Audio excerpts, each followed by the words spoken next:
आपका भी प्यारा शहर है वो। अगर देश को बचाना हो तो इस देश के सारे सरकारी कंपनियां जो है उनको सबका सब निजीकरण करो। अगर आपको सही तरीके से जियो को चलाना है ना तो शटडाउन करो ना BSNL MTNL का। लेकिन एयर इंडिया एयर टाटा के पास देकर एक अच्छा काम किया, हम उन्हें धन्यवाद देते। मोदी साहब की कृपा हुई, उन्होंने भगवान के सामने जाके हाथ जोड़ा और बोले ऐसे पंतप्रधान हमें हमेशा मिले। एक थोड़ी सी शंका इसी थी, टीका टिप्पणी नहीं है, लेकिन जो दिल में प्रश्न है तो आपके सामने सभापति महोदय रखना ही पड़ेगा। वो जैसे कि हाँ, मन की बात है।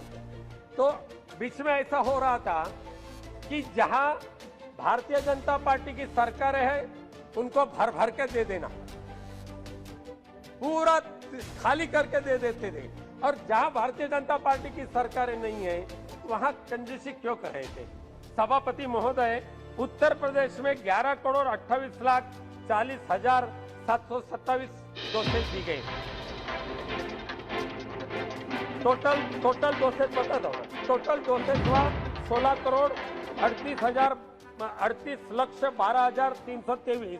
गुजरात में 8,15,25,236 और महाराष्ट्र में 12-13 करोड़ के महाराष्ट्र में सिर्फ 11,52,43,000 और मुंबई जैसे बड़े शहर जहां 2.5 करोड़ लोग आबादी है, सभापति महोदय आपका भी प्यारा शहर है वो, वहां सिर्फ 1 करोड़ 1.5 करोड़ इतना ही देकर इस देश के सारे देशवासियों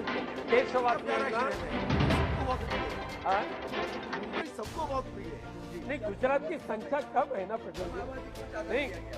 नहीं, सभापति महोदय, इस देश के 130 करोड़ जनता आदरणीय प्रधानमंत्री जी की है, आदरणीय स्वास्थ्य मंत्री जी की है, तो ऐसा दुजाभाव क्यों कर रहा। महाराष्ट्र देखो तो टेढ़ी नजर से देखे, गुजरात देखो तो अच्छी तरह से मदद करे, उत्तर प्रदेश इलेक्शन आने वाले इसके लिए उनको ज्यादा से ज्यादा उनको दे दे। ऐसा नहीं होना चाहिए सभापति महोदय, ऐसा नहीं होना चाहिए। जनसंख्या के आधार पे देना चाहिए, ये मेरा कहना, ये मांग है मेरी। जनसंख्या के आधार पे दे तो सबको न्याय आप दिए, ऐसा हम समझ सकते हैं। लेकिन भविष्य में मेरी एक मांग है कि जो कोविशील्ड का कार्यकाल 84 डेज जो किया है 2 डोज के बीच में, वो कम करें। मैं पूछना चाहता हूं कि देश के करोड़ों लोग आज जो बेकार हो चुके हैं, बेरोजगार हो चुके हैं, उनके भविष्य के लिए सरकार के माध्यम से क्या करना चाहते हैं। बीच में गवर्नमेंट अपने सरकार ने 6 लाख रुपया सारे किसानों को देने का ऐलान किया। बीपीएल के माध्यम से जो किसानों थे 6,000 हर वर्ष में 6,000 शुरू में 11 करोड़ लोगों को दिया, दूसरा इंस्टॉलमेंट 8 करोड़ और तीसरा इंस्टॉलमेंट 3 करोड़ 21 लाख।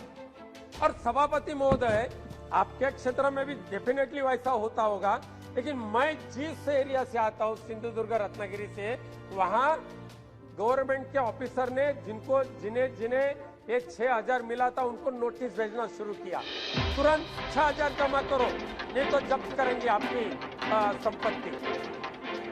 गलती गवर्नमेंट सर्वेंट की, मैं केंद्र सरकार की गलती नहीं समझूंगा, लेकिन उस वक्त आदरणीय प्रधानमंत्री जी ने सारे देशवासियों को कहा था कि हमने कोरोना के कार्यकाल में या उससे पहले देश के बिलो पॉवर्टी लाइन के जो किसान हैं उनको हर वर्ष में 6,000 देकर 11 करोड़ लोगों को दिया है, ऐसा प्रधानमंत्री जी ने कहा था।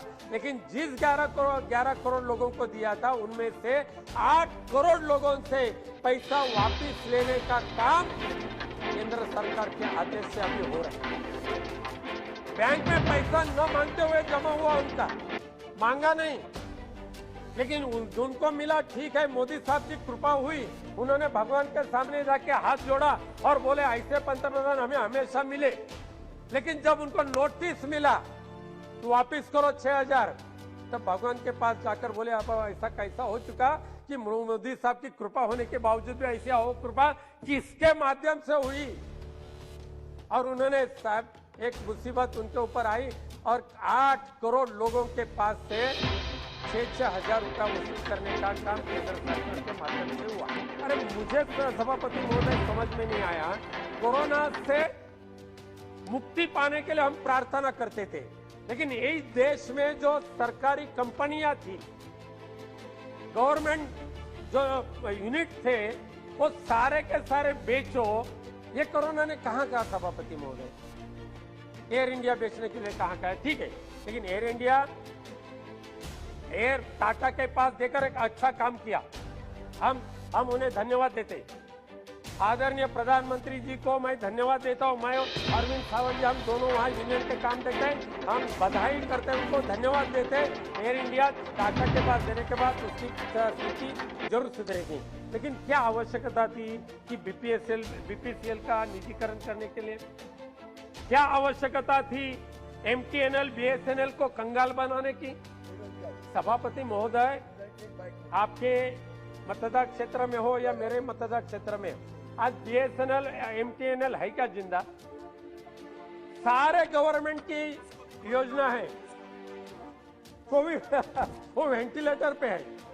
सही बात है सभापति महोदय, एक तरफ सारे गवर्नमेंट की जो स्कीमें हैं, योजना है, आप बीएसएनएल और एमटीएनएल के माध्यम से आप गरीब लोगों तक पहुंचते हैं, और दूसरी तरफ बीएसएनएल का नेटवर्क शटडाउन, बीएसएनएल के टावर वर्किंग में नहीं, बीएसएनएल के 92% एम्प्लॉइज